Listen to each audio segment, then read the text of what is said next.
Hello all, welcome back. Today we will be learning Java.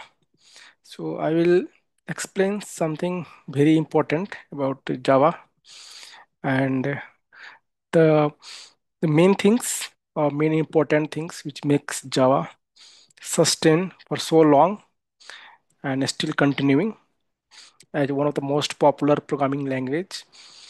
And there is some certain features basically which makes it outstand among all other programming languages.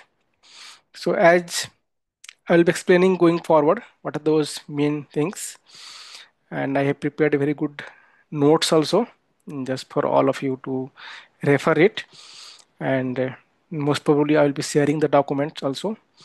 So so let's start from here.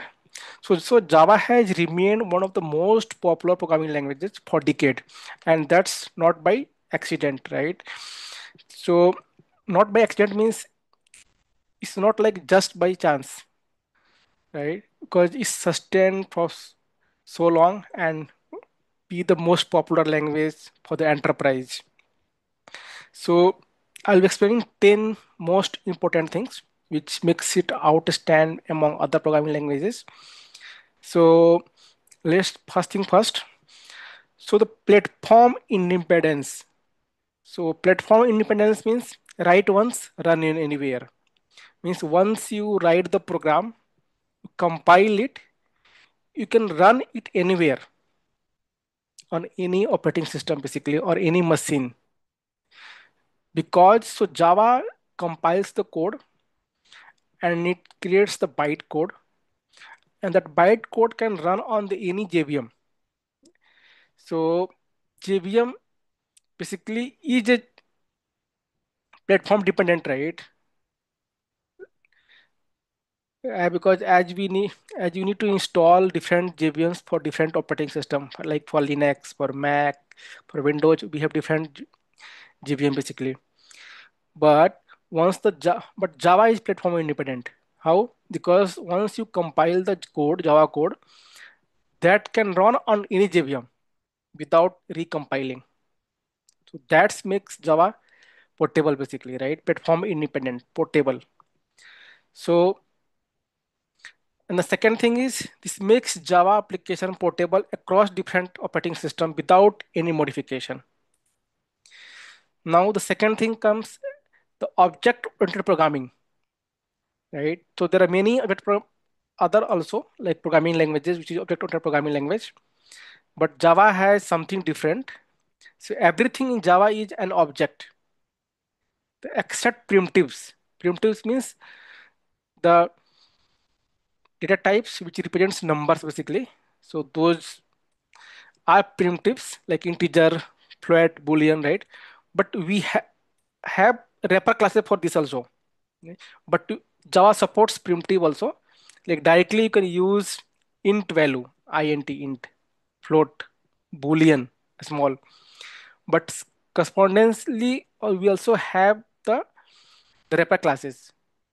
Both it supports, and it promotes encapsulation, inheritance, polymorphism, and abstraction, which helps in building a scalable and reusable code. So these are the most important feature of the any programming language, which makes it most reusable code, right? Developers, so developer can write a reusable code, which like reusability means the piece of code which you write, it can be reused at the multiple places without rewriting the same thing. So I'll be explaining all these things basically in detail with example in coming videos basically. So today we'll be learning just only that high level things, just for like a crash course. So the third feature is robust and secure. So Java handles memory management automatically with garbage collection. The garbage collection is one of the like inbuilt feature in Java, which automatically does the memory management for you, like clearing the JVM's memory, heap memory basically. So your program will not go out of memory or crashes. So a strong type checking, exception handling, and feature like security manager make the safer and many other languages. safer than any other language basically. So like the type checking means this. So as a compile time means when you're writing the code, when typing the code, that time only it makes yours there is no type conversion issue basically. So if you are declared a variable as a int, so you can assign only the int value to that. You cannot assign a string type value to a int variable basically. So that's called type checking. Security, it has inbuilt security, right? And exception handlings, that the most powerful feature of the Java basically. So exception handling helps to handle any kind of unexpected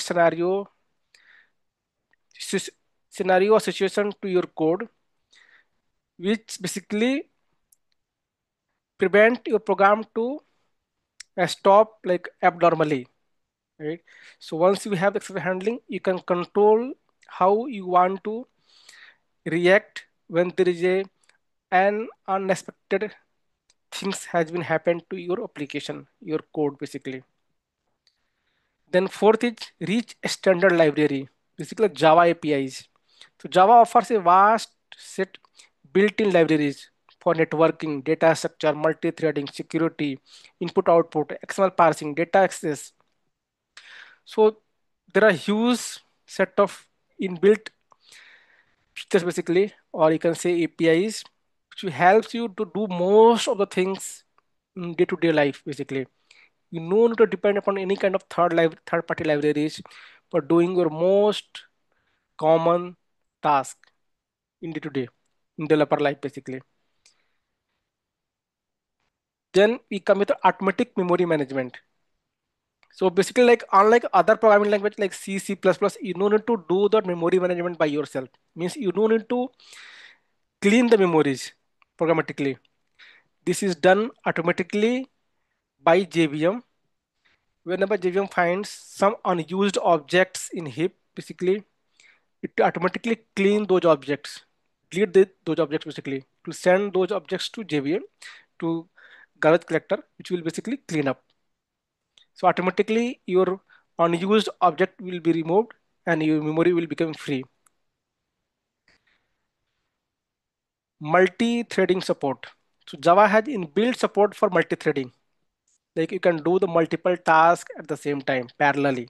So enable efficient parallel execution of tasks. See, API like Java utility concurrent. So this is the package, one of the like inbuilt packages in Java basically, which are a lot of library, lot of classes basically, functionalities, which can help you to write the concurrent programs or multi-threaded program basically. So seventh is high performance with JIT, just in time compiler. So once you compile your code with Java compiler, you will get the byte code out of it. That byte code will get again executed by using the just-in-time compiler, basically. So that's what I mentioned. JVM uses JIT compilation to convert byte code into native machine code at the runtime. So once first you write a Java program and you compile it using the Java compiler, it will convert to the byte code, and that byte code you can ship anywhere.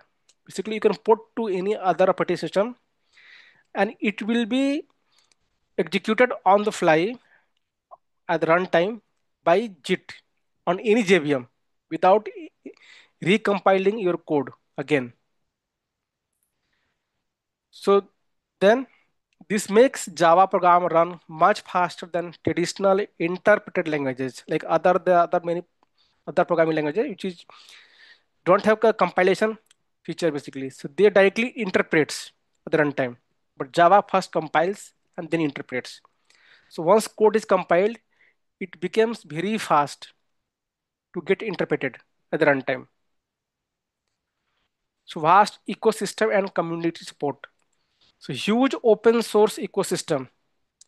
So there are a lot of libraries, frameworks, like openly available in the market, like the Spring, one of the most popular framework, Hibernate for Java and database connectivity, Apache, Tomcat we are using, There are many other frameworks given by Apache, which is used by the Java community, Java developers, day in, day out. So it has very huge ecosystems of Java libraries. So a strong global developer community with continuous update and long-term support from Oracle and OpenJDK. Oracle is the company basically which maintains Java now, and same as OpenJDK also there actually. So cross-domain application. So the Java is used in web development, desktop application development, mobile apps. They're like nowadays using Android phones, right? So all are built or developed in Java basically.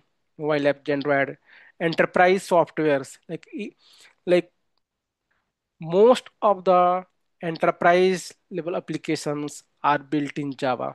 Whether you name it like banking, financial services, IoTs, like big data, Hadoop itself, that is a Java based framework basically, the cloud computing, and now AI ML framework also given by Spring that is also built on top of Java actually.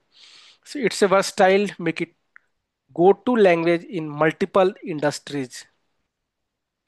Then the 10th and last for today, the backward compatibility and longevity, that is the most important part of for any developers or any organizations which have software developed basically. So always your code or the language basically should be backward compatible.